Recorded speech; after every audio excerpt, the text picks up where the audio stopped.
Good morning, everybody. I apologize for my speech this morning. I've just had dental surgery for a root canal that went bad, so I'm operating under a bit of a hindrance this morning. Also, I wanted to mention that Cindy has also recently been elected to the National Board of NARGS, also North American Rock Garden Society. Our speaker this morning is Hansen from Michigan. Hans has been interested in plants his entire life, preferring gardening over anything else, even as a child. He began with bearded iris, then he moved to hostas and lilies and conifers. After college, where he studied horticulture at the University of Minnesota, he became director of research and development at Shady Oaks Nursery in Minnesota for 15 years, where he introduced several hostas, including Touch of Glass, Earth Angel, Neptune, and Stained Glass. In 2009, he moved to Michigan and became director of new plant development at Walter's Gardens, a leading wholesale grower of perennials in North America. In Michigan, he downsized from the 5-acre large garden he had in Minnesota to a city lot, where he became creative about collecting and growing plants on a Zone 6 environment. Hans has worked extensively with many North American native plants, including Baptisia, Hibiscus, Phlox, Monarda, and Heuchera. He's also worked with Manfreda, as you heard this morning from Tony's auction, which is a hybrid between Agave and Manfreda. In total, he has worked with some 70 plant breeding projects at Walters. He's here today to talk about one of his favorite topics, which is breeding better perennials from a gardener's perspective. Please welcome Hans Hansen.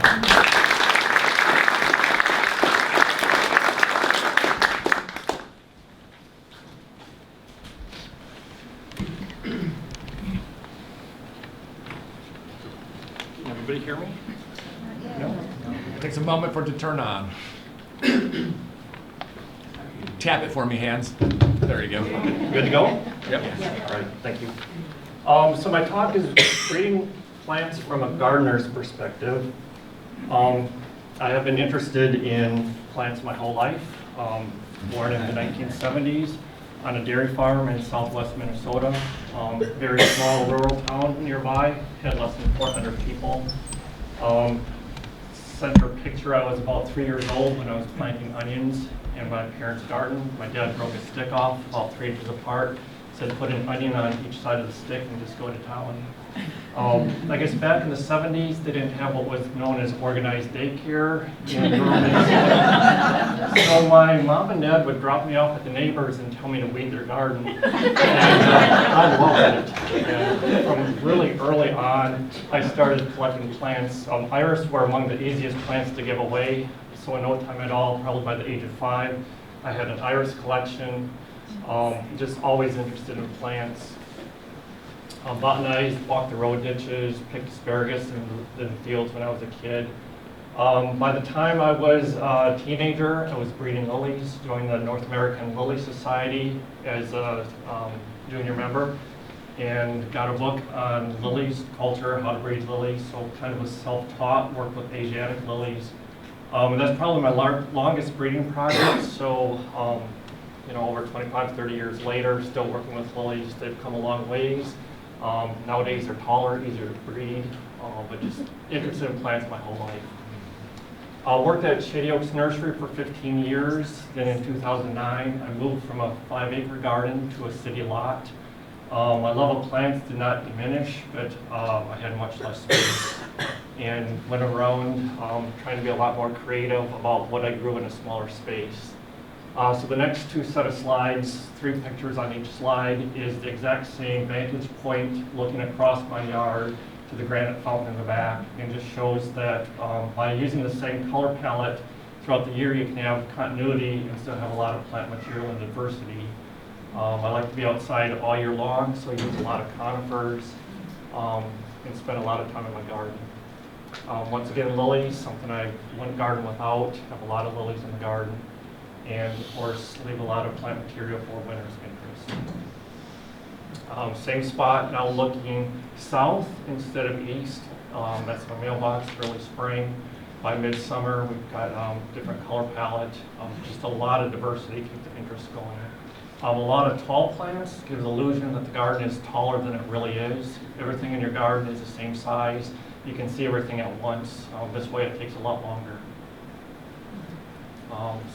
Color changes throughout the seasons. Early spring, more of the soft yellows, the pinks. By summer, a lot more of the warmer colors, the oranges, blues. We are a zone 6 because of Lake Michigan. It's the sandy soil, well-drained soil, snow cover. We can grow zone 6 plant material.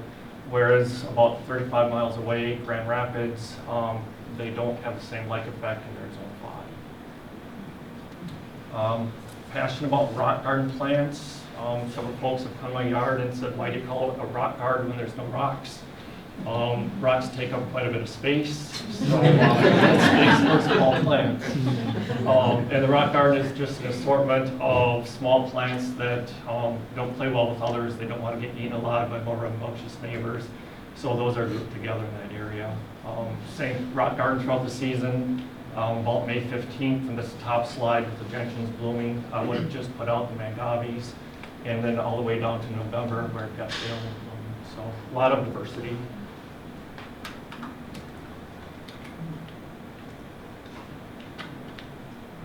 For me, it's all about the foliage. Your foliage is what's going to take your garden throughout the season. The flowers come and go, but great foliage is what it's all about.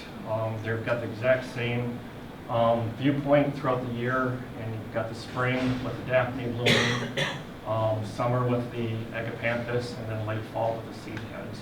And you've got that great foliage to hold it all together. Moved from 5 acres down to the city lot. My old garden was primarily a hosta garden. Grew well over 2,000 name varieties of hostas, probably twice as many seedlings.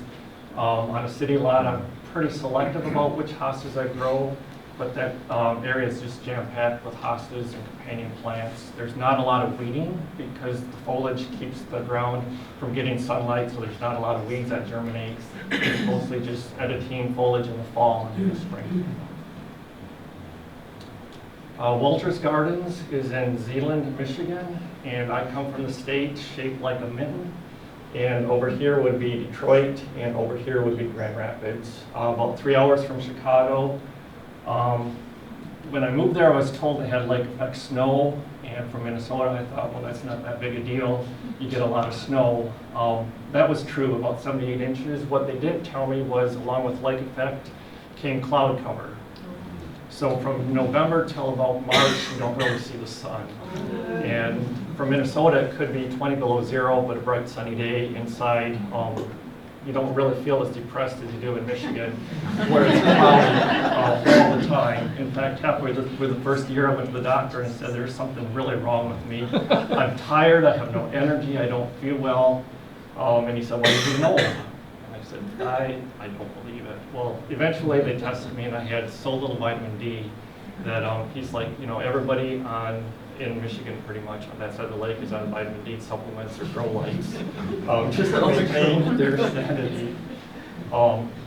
Walter's Gardens is in its 73rd year in business. It was founded in 1946 by Dennis and Harriet Walters. They married and bought the nursery from Dina Knoll, who was Dennis's mother-in-law. And she started it from scratch, kind of a cottage industry after her husband died, selling perennials. And by 1946, it had 20 employees, and all of their nursery stock was field grown. Back then, it was primarily the garden phlox, delphiniums, Shasta daisies, gaillardias. 73 years later, it's evolved into the nation's largest producer of bare root perennials. Currently, we have 1,500 acres, and that's in crop rotation. So we have very sandy soil from Lake Michigan, which is great for harvesting bare root perennials. When they harvest the plants, they have to be bare root, free of soil when they're shipped. So unlike Minnesota, which has the heavy clay loam, which you almost have to power wash the soil from the roots, you can walk in the field and at least I can pull out a 2-year-old peony by my bare hands. That's how sandy the soil is. And it's great for shipping because you can get 2-3 inches of rain and go out and mechanically harvest the crop the next week. or the next day, sorry. So that 1,500 acres, 500 would be in actual production. Then the other would be in cover crop to build up the humus in the soil. 550,000 square feet of greenhouses. This is a fairly recent picture. Before I started, we didn't have these linear beds, but all around the nursery are these strip beds for R&D projects, which I'll talk about later.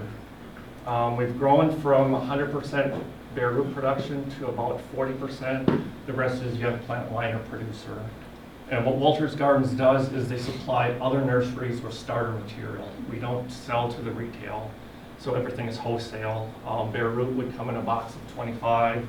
Young plants would be cellulated, usually in a tray of 20 all the way up to 72, depending on the size. Ship across the United States. We do not ship into Europe, but we do license other propagators in Europe to sell a product. I work in new plant development, head up the new plant development department. We have a hybridizing team of 6 full-time employees, and in the summer we hire interns, job share with other departments to get the work done. We work up to 75 different projects. We have climate-controlled greenhouses, so we breed year-round. In the case of some of the plants with really tiny flowers like the Heucheras, Phlox, those are great winter projects because you have more time to do those projects. Do a lot of trialing where you can see all those different selections of Salvia sylvestris as comparisons. The bulk of the breeding projects are done by the traditional plant breeding methods of hand pollinating. We do a little bit of ploidy elevation where we'll use things like surfland to double the chromosomes, bring out good traits that we're looking for. And we do some mutagenic breeding, so we have used X-ray radiation to try to induce variegation.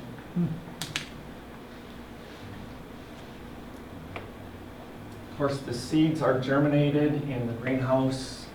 Last frost date for us is about the 15th of May, where they're lined up to the field. We use 16-inch centers for most of the crops, and they're grown out in the field 2 years.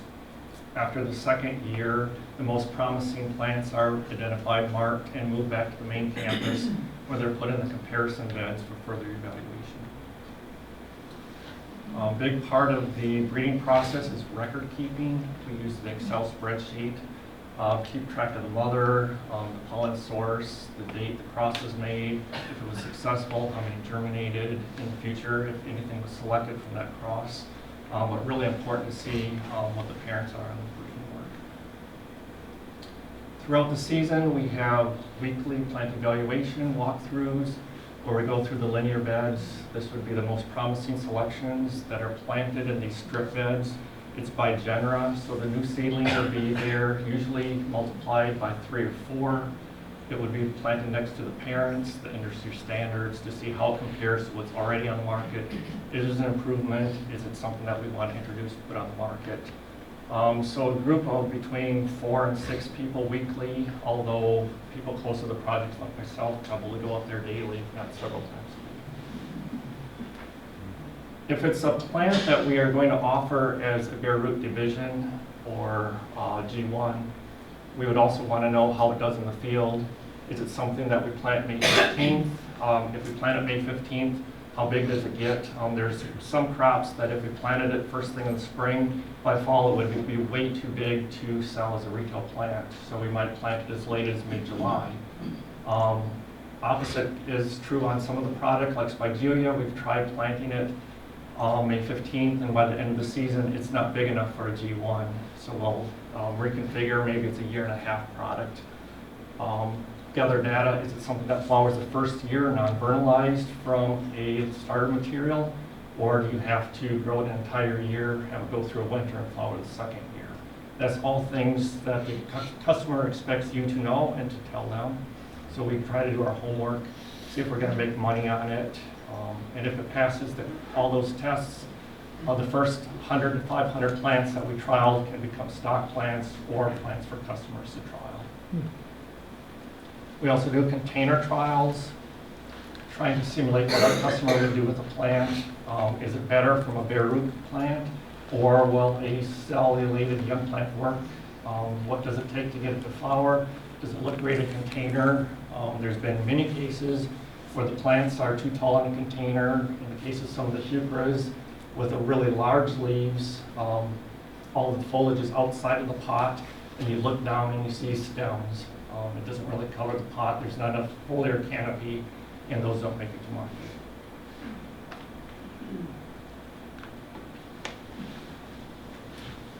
A couple shots of the hibiscus production. Hibiscus is one of the largest crops in terms of land usage. Last year we sold almost 800,000 hibiscus, and Berry Awesome was one of the poster childs. And we sold about 100,000 of that variety alone. You can see the dark foliage is really popular, and it really makes the flowers pop. We owe a lot in the hibiscus world to the set of three brothers called the Fleming brothers. They came from near Lincoln, Nebraska, and they were best known for their work in hibiscus, but they also have breeding goals for lithorum. They wanted an ever-blooming lithorum. They spent a lot of energy and effort on chrysanthemums, hardy dianthus, but I think their legacy lives on best through the hibiscus. The gentleman at the top with the red-flowered hibiscus was Dave Fleming. That picture was taken in 1998. He was the last of the brothers to survive. They were born within 5 years of each other, so they looked like triplets. And they formed the Fleming brothers, Fleming Flower Field, and lived together in the same house. They never married. They devoted their entire life to perennials. And their biggest breeding break, in my opinion, was Copper King. This has beautiful dark foliage, almost near black, with white flowers and those really nice veins. And this was revolutionary as far as hibiscus goes. They also developed one called Crown Jewels that had very dark foliage and had a more compact habit. Carrying on their work at Walter's Gardens, I've been working with hibiscus for over 10 years. Some of the traits that we put a lot of emphasis on are overlapping petals. So you cannot see through the flower, but it really stops your eyes. And we hope for at least 30 to 50% of that petal to overlap on the previous one. Of course, interesting color patterns are attractive. Puckered, textured foliage is great. Flat flowers, and then of course that dark foliage. We're trying to get the plant a little bit more compact, generally 3.5 to 4 feet, and really good flower coverage top to bottom. Flip side of the coin, traits that we try to remove from the breeding would be cup-shaped flowers that aren't flat. So if you see it from the side profile, the flat ones always show better. We try to make sure the pedicels are shorter. The ones with the really long pedicels kind of nod downwards, and that's a trait that we don't put a lot of emphasis on. And then of course the dark foliage. In the top corner is a classic variety called Blue River 2, and you can just see how far that hibiscus have evolved. Most of the flowers are in the top half.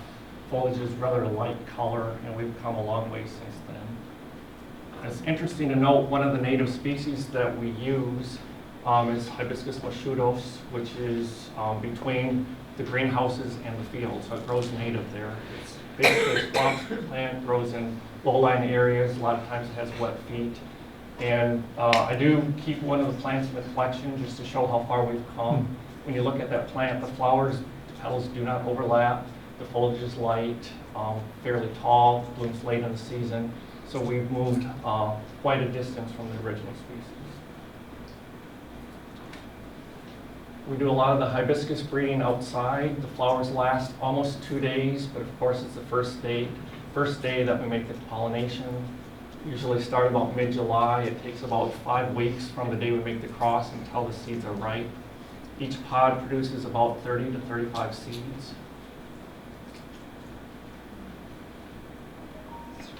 We'll collect the seed, dry them, and germinate them in the greenhouse. We do a hot water treatment where we have water that's almost boiling with soap in it. We soak the seeds. After that treatment, we put them in a heated greenhouse with bottom heat, and they germinate in about 5 days. Growth rate on hibiscus is really rapid, and by May 15th, they're in a 3-inch size container. They've been pinched twice, and they get lined out in the field. Hibiscus are large plants that take a lot of space, So we plant them on 3-foot increments. And you can see each bulb crate is a different cross. It ranges. Some of the crosses we get 1 or 2 plants out of the cross. Some we get a lot more than that, and we'll probably cap at about 40 plants per cross. I think our largest year of hibiscus breeding, we had about 8,000 seedlings that went to the field. We're more focused now on specific characteristics we're looking for. I think last year we lined out 400. This shows a 1-year seedling, probably mid to late August, and what you can expect from that seedling the first year. We don't make any selections that year, but we'll deselect. So if the cross was made for dark foliage or a white flower without an eye, and there's seedlings in there that don't have those traits, we'll euthanize them. And there's Fernando cleaning those up. It's interesting to note, when we have the interns, they come to the project thinking they're going to make so many new plants. And they said, actually, we throw way more plants away than we make. And that's a lot of it. What it is having that discerning eye, making sure the quality's there. The bar is very high, so we're very selective with what we keep and maintain. Some of the progress we've made over the years, you can see the intensity of the pink, the flower coverage, top to bottom. Some of the flowers now have like watermarks between the colored petals and the central eye zone, or they have a secondary color between the eye zone and the petals. Probably the poster child for our breeding program is Hibiscus Berry Awesome. This was a cross that was made in 2011 with one of my interns, which was 16 at the time. Just to show the level of dedication. We've been so blessed over the years with interns. The first year we had interns, they were all incredibly brilliant individuals that wanted to go into the medical field, but they couldn't get any experience or work in these hospitals because they didn't have experience. So they came back, and 3 of the 4 became medical doctors, 1 became a nurse, but it was just fantastic, and it was a perfect fit because of the hand-eye coordination, the attention to detail. We've had hort students over the years, and they're more wired to work with the plants when they're larger than actually at the pollination stage. Hostas are probably our #1 selling genera. Currently we ship about 2.5 million hostas. When I was working at Shady Oaks Nursery, we really hit the collector market, where we would introduce hostas on behalf of the hybridizers and getting the newest, latest ones in. A lot of those were fairly difficult to process and produce, and that was kind of our niche. Walter's Gardens does more mainstream hostas for the average home gardener. They focus more on varieties that are really easy in production, have a fast growth rate, and problem-free. As far as contributing to the world of hostas, the really great initial work was done by the hosta pioneer, Eric Smith, and he was not a horticulturalist by his academic background, but he was just passionate about gardening, and he worked for 4 years in England at Hillier's Nursery. And in 1961, he noticed a flowerscape on some Buddleia elegans flowering late in the fall. And this was flowering the same time as Tardiflora. The unique thing about this is the Buddleia generally flowers about June, Tardiflora September, October, and he was able to cross the 2 together. And he got 30 seeds to germinate, 14 of which were blue. And out of that first cross, probably the best blue to hit the market was Halcyon. And nearly 50 years later, that is one of the staples. It's such a great hosta. It's a nice blue. There's, by now, hostas that are bluer, hostas that are larger, smaller, but that encapsulated so many positive traits that it's still really popular today. And we also have a hosta celebrity in our audience here. In 2002, Patricia Skolnick introduced Hosta First Frost through Green Hill Farms. And that was a sport of Hosta Halcyon with a white margin. Comes up in the spring with a creamy yellow margin. By summer, it matures to white, and that is a fantastic variety. As things go with so many plants in production, at Walter's Gardens, they found a wider form of First Frost in about 2009, and that was named Autumn Frost. And that has a much wider variation, and it looks great all season in frost. So a lot of this early pioneering work goes back to the work of Eric Smith from England. Carrying on the work on the other side of the pond, Herb Benedict, which was a veterinarian by trade, retired in Hillsdale, Michigan.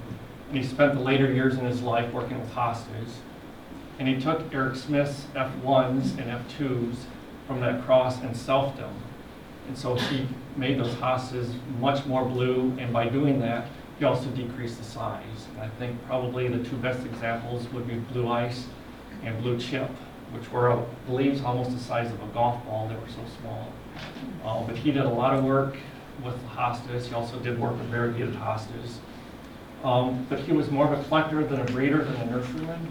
So he would donate his hostas to organizations, societies to sell, but not sell them directly. And because of that, when he did that, his hostas created a lot of interest and a lot of stir. And to this date, the hosta record for the most money spent on a hosta at an auction goes to Herb Benedict for a hosta held by Charles Insook. And that went for $4,500. Hybridizer in the upper Midwest, Olga Patrician, lives now in Valparaiso, Indiana, but during the time of these pictures, she was in Chesterton. She had a breeding program to develop large hostas. She names them after American themes. Her collection would be the Americana types. And she's named things like Niagara Falls, Hoosier Dome, Key West. But she broke tradition when her brother turned 50 and named one Brother Stefan, which I think is her best. It is this beautiful puckered, heart-shaped leaf with a yellow center and a blue margin. And there it is in my garden underneath a full moon maple. And that is one of the finest hostas ever introduced.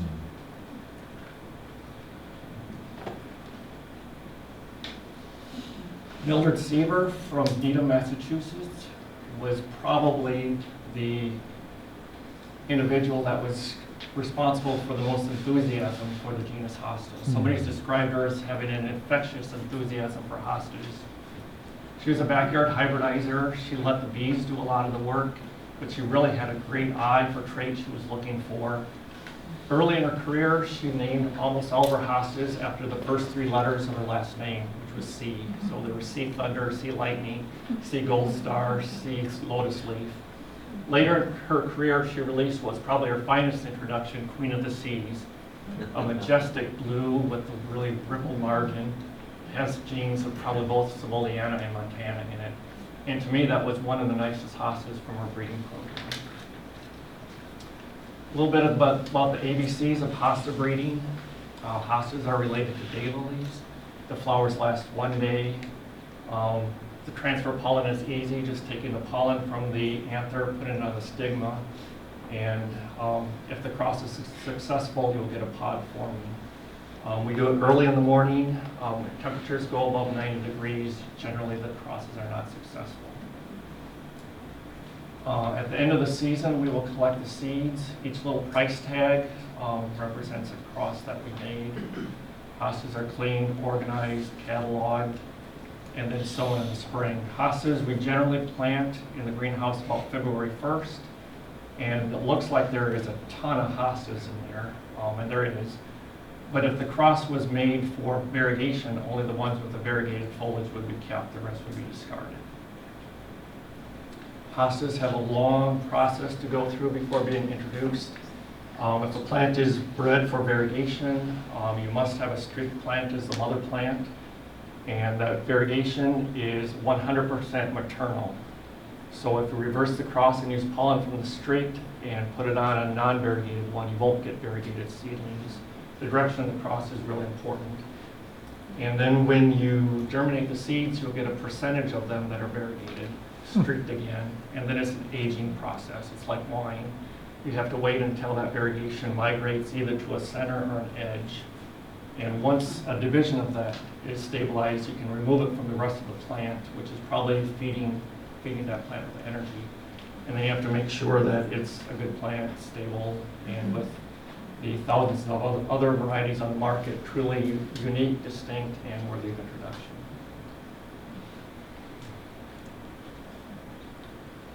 In the 9 years I've been, or 10 years I've been at Walters Gardens, we've introduced a couple blues, water slide, which is very compact, really ruffled edges, great substance, flowers that are proportionate to the plant, and then Diamond Lake, which kind of takes Mildred Seaver's Queen of the Seas to the next level.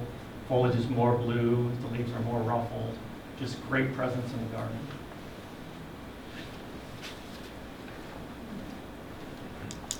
So many of the great plants in our industry are derived from other great plantmen, nursery people, folks that just have a keen eye for what's out there. Phlox Mini Pearl was a plant that was found alongside of a railroad track in Mississippi by Karen Partlow.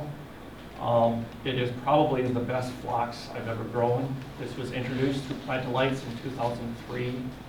At the time, we didn't exactly know what the parentage was, but this has incredible vigor.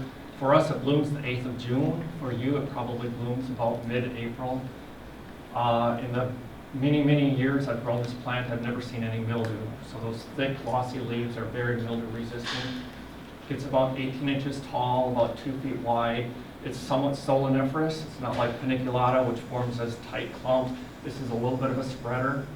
This has a whole new set of genes that we didn't have before in phlox. It's nearly sterile, but if you work with it long enough, you will get seedlings.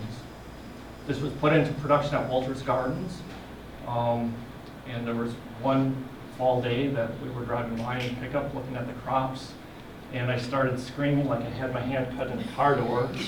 And what I had seen off the corner of my eye was one plant, and it was actually one stem on one plant that was pink.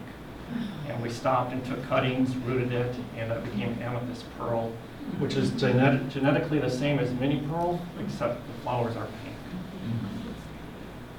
That was the basis for our breeding program, using Mini Pearl, Amethyst Pearl, other forms of Caroliniana, some Maculata.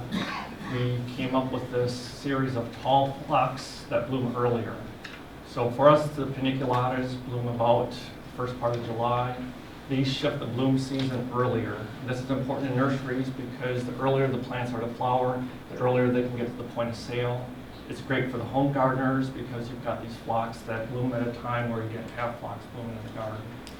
When these are well grown in moist soils, they will flower again in the fall. Going back to Dennis Walters, he retired a number of years ago. And he passed away in this February, but he never checked out of his interest in the nursery or the plants. And he would drive by in the golf cart, and he pulled me aside one fall and he said, I've been watching those phlox all summer, and here it is fall and they're still blooming. I don't know what's going on with them, but they don't behave at all like the phlox in the past. So that's something we like to hear, that is a game changer when you work on a new project. We've introduced 2 sets of phlox, 2 different series. The opening act and the Proven Winners program is more compact. Those are about 20 inches high. The Fashmere Early bloom at the same time, but they're taller plants. 2 of the nicest would be the Flamingo and the Fashmere Early Princess. The Fashmere Early Princess pictures are taken here in Raleigh, so it does quite well for you guys as well as it does in the north.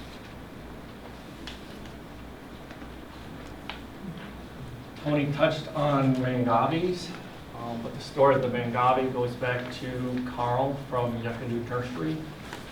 He went on a botanizing trip to Mexico in the late 1990s, and he collected seed of Manfreda variegata, took the seed back to Texas, germinated them, and there were 2 seedlings that germinated in the seed flat that didn't behave the same as the rest of the crop. He made the analogy of the cowbird that lays its eggs in another bird's nest. The birds hatch, and there's these disproportionately big birds that don't really fit into the rest of the scheme. And that's what happened with these seedlings. And a number of years later, Tony was there, admiring these plants, and they got to talking, and they said, you know, what else was growing in that area? And they figured out that it was a hybrid between the Manfreda and Agave celsiae. And so it was the first known documented intergenetic hybrid between an Agave and a Manfreda. The traits of the Manfreda are, you've got these purple spots, you've got a really fast growth rate, Most of them have hardier forms than the agaves. The agaves, of course, have the beautiful structure, long lifespan. And when you cross the two together, you get perfect intermediates. So you've got plants that have the beautiful coloration of the Manfreda. They've got the attractive form of the agaves. They grow faster. The early F1 hybrids were much more user-friendly. They did not have the marginal teeth, maybe just a terminal spine. But these have a faster growth rate, and most of them will flower in 3 to 5 years. You can cross them together and have these wonderful hybrids involving different sets of Mangaves, different sets of agaves. In Michigan, we're kind of at the mercy of folks that live in warmer climates to harvest pollen for us. I flowered maybe 10 species in the 10 years I've been at Wolters. But here we've got Jeremy from Plant Lights Nursery collecting pollen of Americana, and just the effort that goes into collecting pollen, risking life and limb, fighting bees all the way up there getting pollen. We have quite a pollen bank, knowing that it's probably never get that species again. We have 2 freezers. Both freezers are just chock full of vials of agave pollen. Comes from most of the desert southwest, southeast, and we're still using pollen that we've been using since 2009. Evaluation process, we've gone through thousands and thousands of seedlings. We're at the point now where it almost mimics the Hosta breeding program. A number of years ago, I found one Manfreda that after germinating had variegated foliage, and that is transmissible, so now we have probably as much diversity in Mangaves as we do with Hostas with variegation patterns. Sample of the Mangaves, most of them have clever names. They've got good growth rates and they're very collectible. Most of them would not be hardy for you. There's probably 3 or 4 that probably would be, but these make great container plants.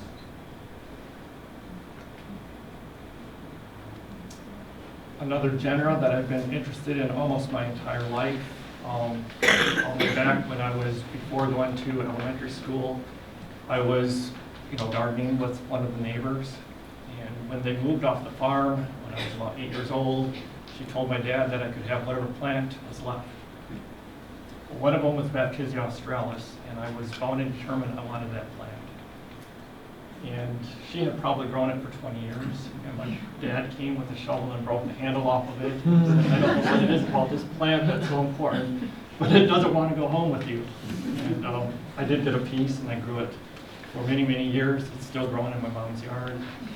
But it was in 1996 that the Chapel Hill Botanical Garden released one called Purple Smoke. And this was a revolutionary game changer because before that, pretty much the only Baptisia that people grew was australis. And now there was a hybrid. Purple Smoke is more compact, more upright, beautiful charcoal stems, a lighter lavender purple flower, and that was really a game changer, introduced through niche gardens. And then about 2002, Carolina Moonlight followed, another introduction from Rob Gardner at the Gardens, introduced through Plant Lights Nursery, but that was the first hybrid yellow. And it just showed that the genetic diversity and importance that was locked up in that genus. It was in 1997 that Tony and I used a monograph to the genus Baptisia that was done in the 1950s and went to these populations of species of Baptisias that overlapped and looked for hybrids. Since 1997, just to that trip, we took cuttings of the most interesting ones.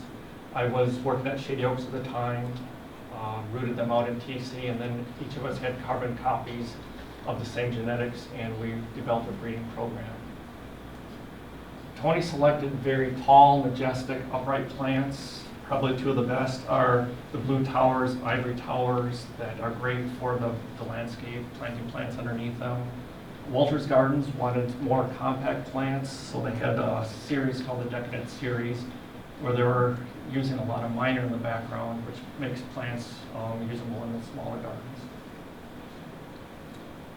Comparison of the blueberry Sundae. This is a hybrid between minor and australis, much more compact, very floriferous compared to australis, which when mature can easily get 4 to 6 feet tall and wide. some of the diversity that's in the genus, getting close to pink with pink truffles, beautiful lemon yellow on the lemon meringue. Like peonies, these are great for the landscape. These probably will live at the same house as long as you do. That plant that my dad dug out of the neighbor's yard after she retired and moved to town outlived my dad, and it's still at my mom and dad's farm. Hans, how long do those bloom for you there? It's temperature dependent. On a cool spring, it'll be much longer. If it turns 80 and the temperature warms up, they do flower a lot quicker. Things like pink truffles have side branches, and that's got one of the longest seasons of bloom because of the axillary branches that flower. A lot of your length of flower time is dependent on how long the flower stem is. Dark chocolate is probably one of the longest ones that we've introduced. The flower scapes are 27 inches long, so it will be in flower much longer than, say, Sphaerocarpa, which has a very short flower scape. Maybe a week? Oh, for us, all of a week, yes. A week? 2 weeks. 2 weeks. If it's a cooler spring, a little bit longer. And then, of course, you've got the nice foliage all season. Siberian iris have come a long ways. I think the breeding team of Marty Schaefer and James Sachs in Carlisle, Massachusetts, have really revolutionized where Siberian irises have gone. If you think of Caesar's Brother, Butter and Sugar, what was available 20, 30 years ago, and what's on the market now, it's just a real shift in quality genetics. I love the Cape Cod boys with a really large central flare, the rubies on tap, which borders of red for Siberian iris, and just the intensity of clarity of the sunfisher. Swans in Flight is another Siberian iris that's by Hollingsworth, probably the largest of the Siberian iris flowers, close to a iris insata. And then 45 minutes from Walter's Gardens in Kalamazoo, Michigan, breeding team of Bob and John from Insata Gardens, focusing primarily on the Japanese iris. So you can see some of their doubles, the Enchanted Island, the lake effect, what quality flowers and value there is in the landscape. And then the wizardry and the creative mind of folks in Japan. Hiroshi has crossed the European water iris, Pseudoacorus, with the Japanese iris, and you have this new class of iris called insatas, which blend the best of both traits. So you've got these beautiful eye zones, the mascara effect, and the great garden plants, which you wouldn't have with Pseudoacorus. It's just too rambunctious. And these will be hitting the market wholesale very soon. Of course, peonies, probably my favorite flower. Have a very long history. The Clem family joined the American Peony Society in 1903. Roy Clem being third generation nurseryman. In his introduction, Pink Hawaiian Coral, which borders salmon orange, comes up with this really vibrant color, and then as it matures, lightens to almost a parchment color. But that is really a breeding break. Upright stems, beautiful color flowers. As far as tree peonies go, probably the cream of the crop would be Peony Lita. This is an introduction from Nassus staphnus, Greek descent. This is a hybrid between the Fruticosia, the Japanese peonies, and Lutea, which is a Chinese yellow peony. And it really is almost like looking through a stained glass window. There's so many different color palettes in there. It's my all-time favorite tree peony. Tree peony is a little bit of a misnomer. It's more like a shrub. For us, it gets about 3 to 4 feet tall, as broad. But unlike a herbaceous peony, it doesn't die back in the spring. So you want to keep that same wood each year to have more flower buds set. Talk a little bit about Peony Bartzella. The first cross between the tree peony and herbaceous peony was made in Japan in the 1940s, and it was called an Ito hybrid after the gentleman that made the cross. The significance of that cross is they're so distantly related on the family tree, they're called intersectionals because they're from different sections. And it took a long time to figure out that the only tree peonies that will cross with the herbaceous peonies are the ones that have lutea in the background. And they will only cross with the herbaceous peonies that are 100% lactiflora. So that really diminishes the amount of choices you have. The initial cross made by Ito yielded 4 hybrids. They were imported by Smirnoff, and they were called Yellow Emperor, Yellow Crown, Yellow Green, and Yellow Heaven. And they were nice plants. They were fairly short. But in the 1980s, Roger Anderson made the same cross using different parents in Fort Atkinson, Wisconsin.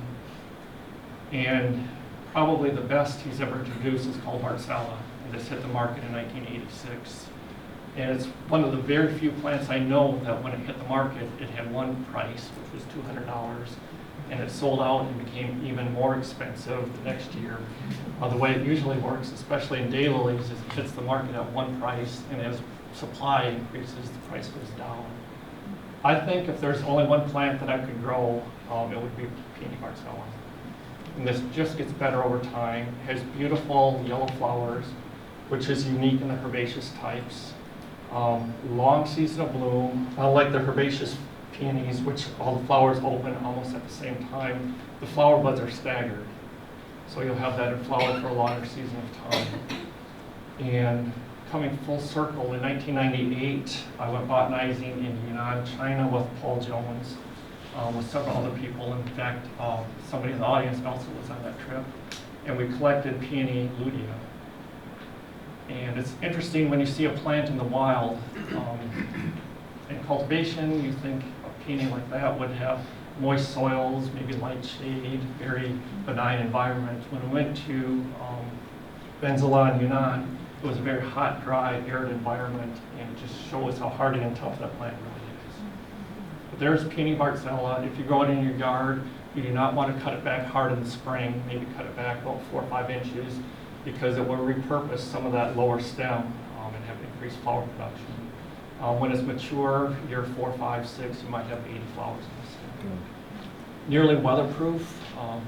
You grow double peonies, get frustrated about the time they open up, you get a downpour, and the flowers fall in the soil. Those have very strong stems. Of course, Luther Burbank, one of the most prolific plant hybridizers of all time, made the cross for the Shasta daisy in about 1901. He spent 17 years perfecting that strain, involving 4 different species, and it was really a game changer.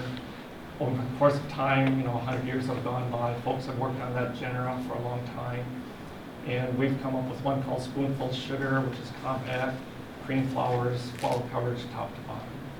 Great garden value. Another individual that made a huge contribution to the horticulture world. This is a retired turkey farmer named Walter Jablonski. And in 1975, he introduced the daylily Stella d'Oro. And this is the #1 selling plant at Walter's Gardens. We sell over 1 million a year. Of course, I told you I was interested in gardening my whole life. By the time I was a teenager, I was going to garden club, and there was an individual in the garden club that was passionate about plants, and she had money, and she bought a division of Stella d'Oro from Nurseryman that said it was probably the best plant investment she ever made. The thing about Stella d'Oro is it just flowers continually non-stop, and it's great for landscapes. She got a double fan division, and she shared it with me, and every year I divided it, and that helped pay for my college. So I'm going full circle. But this is the #1 selling plant at Walter's Gardens. There are a number of great daylily hybridizers. Carol Emmerich from Minnesota left her career as a buyer for a department store and just concentrated on breeding daylilies. She concentrates on the tetraploids with the very large flowers, the braided petals, and usually uses biblical theme names for them. About the time I was beginning my career at Walter's Gardens, Ellen Horning was retiring from the nursery business. She lived in upstate New York at Seneca Hill Gardens. And she was an absolute treasure trove for all of these really cool South African plants that we didn't realize were hardy. And so she was more than generous sharing plant material with us. We lined them out at Walter's Gardens. And it was just interesting to see how people embraced these plants that they didn't know they could grow. Collected a lot of Kniphophias, name varieties, plants that came from her. Had trials side by side. Some performed very well, some were marginally hardy, but those were the breeding blocks for our breeding program. We've introduced a set called the PYROMANIA Collection. And if you think the names are clever, there's actually a naming department at Walter's Gardens. If there's a plant that has passed all the tests that are there, all the boxes have been checked out, it's ready to be introduced, an email goes out to employees saying, we have this plant to be named, these are the characteristics that make it important. You have a month to submit names, and then a group of about 12 to 15 people gather for this naming meeting. The names are put on the screen, and people vote on which names they think are appropriate for that plant. We usually pick 2 or 3, knowing that one of them maybe can't get used. And so that's the clever think tank behind these names. The other major project from Ellen was the Agapanthus. There was a variety that traced back to Mentor, Ohio, when the Wayside Gardens had their farm there, called Old Wayside Clone. Also got a number of other varieties from her that became the building blocks for that. And we've developed a breeding program for Agapanthus in Michigan, which would be Zone 6, sandy soils, and Galaxy White and Galaxy Blue are the first 2 from there. But it's just interesting to see how these are embraced by gardeners from the area that didn't know they could grow Agapanthus. And most gardeners really are fanatical about the color blue. A local celebrity, Annie Werner, of course, revolutionized what we think of Buddleias, because for the first time we had one we could use as a foundation plant. So many more uses in the garden because of its size, and it was a real game changer, and just the significance and importance of having a woody shrub that's compact, and just the different uses you can have because of that. Worked with Buddleia over the years as well, more for color form. This is called Prince Charming. It's kind of fluorescent raspberry pink, just really vibrant in the landscape. And then going with cascading foliage.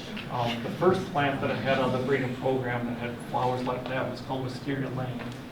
And this was so outside the box that the folks at Walter's Gardens thought it was too unique. So it was never carried in the catalog. An outside marketing firm was very interested in it. So we partnered with cultivars. But I kept working with that and came up with one called Grand Cascade. The flower scapes are about 14 inches long. This is 1 year's growth. We're at the far northern end of the hardiness range. So we cut the Buddleias back, or the winter cuts them back to about 4 to 6 inches every spring. But that's on one season's growth, and just these huge lavender flowers. Monarda breeding has gone through a revolution in our lifetime. If you can think of Garden View's Scarlet, Jacob Klein, how tall they were. It was in the 1990s that there was a genetically dwarf form that was introduced by the Morden Research Station in Canada. So you can imagine how cold hardy that is.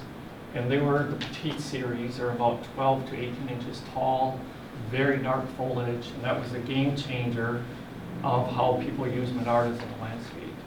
So instead of being regulated to the very back of the border of a prairie garden, it was something you could put in the front of your perennial garden. We've worked with those Monardas many years, incorporated other species in it because of the research done at the Chicago Botanical Gardens, started using red Variana for mildew resistance, earlier flower. And then last but not least, a little known South Texas Mexican species that we got from Plantalites called Perennials. And the thing about that species is it's just like putting rose-colored glasses on. It just makes everything more intense and more exciting. And the first plant to come out of that cross was the electric neon pink. It turned out that Perennials was not hardy in Michigan, and so the original plant died. The first generation didn't have the habit, but by generation 2 and 3, you really had interesting flower colors form, and the bees still loved them. Kind of what the common name is beetle. Passionate about lilies, almost my entire life been growing lilies. Like the intersectional peonies, the family tree for lilies is divided on which species will cross with which other species. So the Asiatic lilies were in one section, the trumpet lilies were in another section, the orientals were in another section. And it wasn't until fairly recently that people found out you could double the chromosomes, cross them together, do embryo rescues, and really have these fantastic hybrids. My favorite is Silk Road, and that's one by Judith Freeman. This combines the colors and the height of the oriental lilies and the form of the trumpet lilies. For us in the north, the oriental lilies are probably like most tulips in the south. They're not very permanent. You get 1 or 2 years of enjoyment out of them when they're done. These are just incredible lilies. They're very tall for the most part. Silk Road is about 6 to 7 feet tall. I see birds resting on the flower buds, but it just adds a lot of value to the landscape.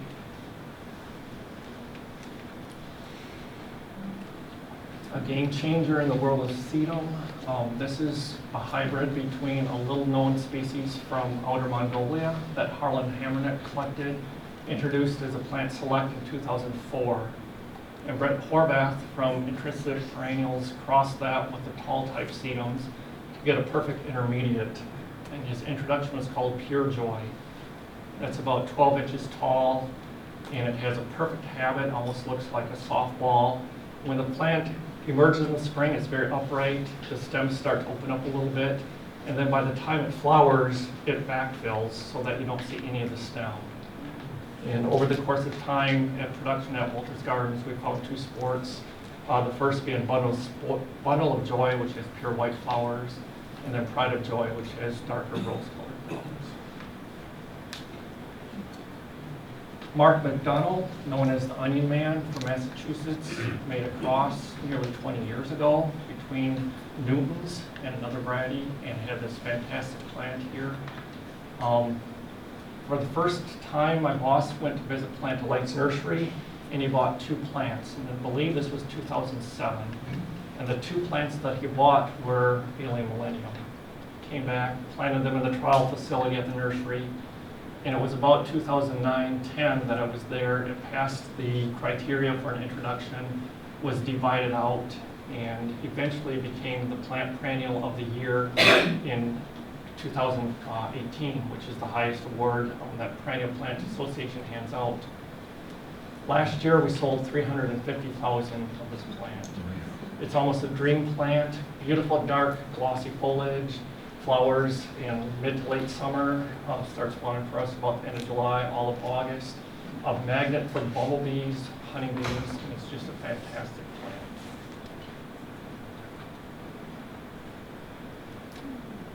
Another plant that we got from Plant Delight's nursery is by Julia Little Redhead. It was probably about 2009 that Tony gave me this plant. It's one that he had gotten from Pam Harper. Pam Harper in turn got it from Woodlanders. Tony recommended this as a great plant for Walter's Gardens. So I brought it back, put it in the trial facility. Nobody had heard of Spidelia. Did some research, found out it was very difficult to propagate. That's why it wasn't in the market. So I started propagating it and ended up with a nice block. And it wasn't long before that plant was selling itself. Everybody was asking, what is that plant? So we started taking cuttings, put it in tissue culture. Turns out if you take the cuttings early in the spring, put at least 1 node underground, they can root out.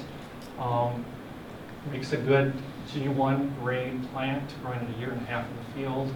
And this past year we lined out 112,000 in the field. So we should change the fact that it's not available in the trade anymore by having retail ready plants. Barry Yinger with his Australia Sun King. This is another great plant. It's a game changer for the shade garden. Prior to that, most of the plants in the shade garden were smaller. A lot of the variegation color came from hostas. But Barry Yinger bought this in a department store in Japan. It was one of the last plants that I bought from him when he had Asiatic nursery in Pennsylvania. Like the shrub model, when that entered the trade, people were wondering how tall it got. And I think the height width was about 3 foot by 3 foot. Eventually, it does get bigger than that. I think the picture of the original plant I have is over 6 feet tall now. But there's Barry Yinger. And this will be the perennial plant of the year for the year 2020. said a lot about plant breeding, the goals from a gardener's perspective. A lot of this would not have been possible without the generosity of Plant Delight's Nursery and Tony Event. Those Baptisias from the Botanical Garden at Chapel Hill, I got through Tony. We went on a botanizing trip, and without that trip, I would not have been able to go back to Shady Oaks and work with Baptisias since 1997. So many of the hostas trace back to Plant Delight's Nursery. In fact, I met Tony in 1993 at a hosta convention in Atlanta, Georgia. And I think he released his Elvis Lives thing, and it was fascinating hosta for me. It grew really, really well. It had great blue color. It performed great in so much of the U.S. And the list just goes on and on. Had not my boss gone down to Plant Delight's Nursery and picked up plants of Alien Millennium, there probably wouldn't have been enough supply to be Perennial Plant of the Year. Without him sharing Spigeria Little Redhead, that plant probably wouldn't have hit the market on a wholesale level. And the list just goes on and on. And it's so great looking back of 25 years of plant breeding, how it is about the plants, but more importantly, it's about the people. And having an honest opinion. Out of all the people I've sent plants to, Tony is the one that will absolutely not sugarcoat anything and tell it how it is. So many times in the hosta world, you give somebody a hosta to evaluate and ask how it is, and it's nice. And Tony will be absolutely honest and say, you know, this plant did not work in North Carolina, or it needs more work, or this is why it didn't work. And that honest feedback is just so refreshing.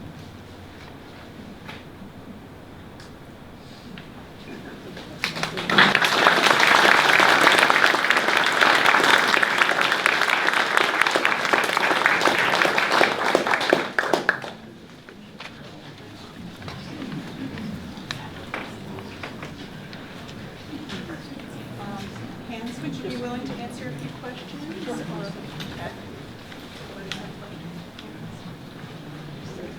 I was going to ask you how these hybrids are named, and the way you described it for Walter's Gardens was so pedantic. I thought sure alcohol was involved.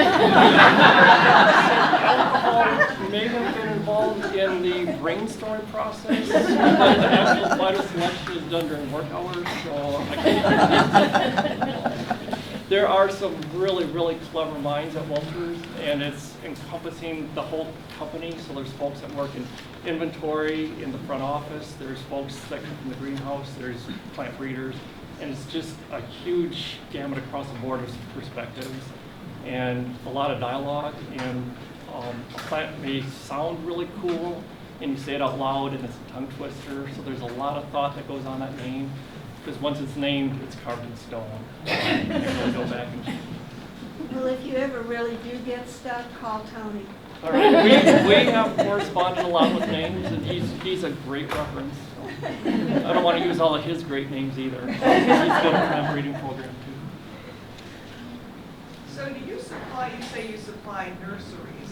Is there some way to find out what nurseries have your plants? There's a plant, perennialresources.com, which is a website managed by Walters Gardens. And I think there's a link that can get you local nurseries. I know Tony's got a lot of them. On your hibiscus, when they come up in the spring, do you have to pinch them back to get the bushy bushes, or? We do not. So ours are developed to have that good basal branching.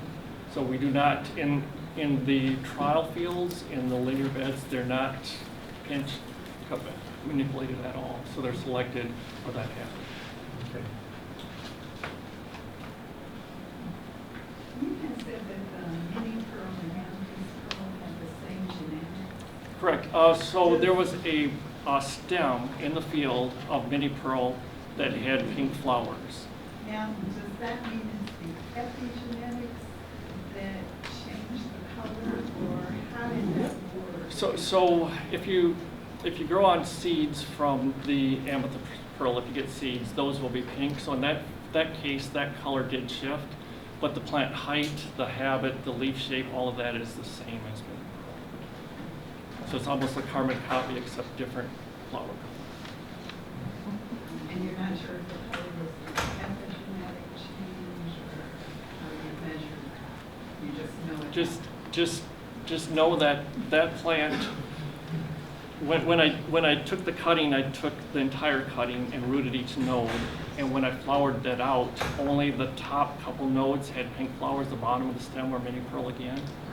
So had I not taken a cutting, if I would just have dug the plant up the next year, it would have been white again.